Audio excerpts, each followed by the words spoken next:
charges. There are new guidelines out today from the state of Oregon on what happens if school opens and students or teachers come down with COVID-19.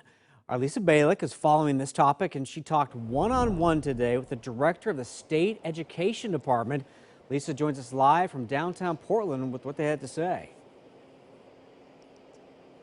Well, as everybody knows, the beginning of school for most kids is going to be online for who knows how long. But we learned today there will be some rural areas that will be able to start in-person learning quicker.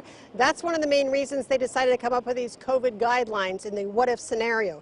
Now today, the State Department of Education here in Oregon released a document that is some 40 pages long, giving lots of scenarios. It lays out scenarios in cases of students, teachers, or staff getting sick, testing positive, and who would have to stay home to quarantine for 2 weeks. Now the direction is that if somebody in a classroom group called a cohort gets sick, everybody in that group would have to switch to online learning for 2 weeks.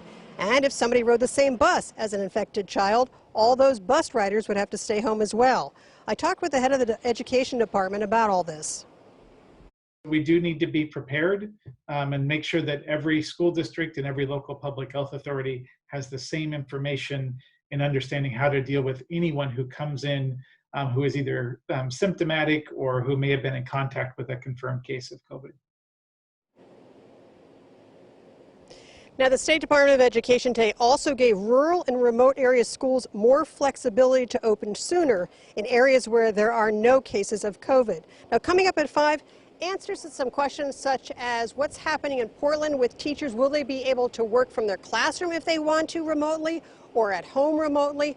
Also, if you're looking for more information about those scenarios, those what-if scenarios if COVID breaks out at your school once the kids are back there, we have that full document at KOIN.com. Live in downtown Portland, Lisa Balick, KOIN 6 News.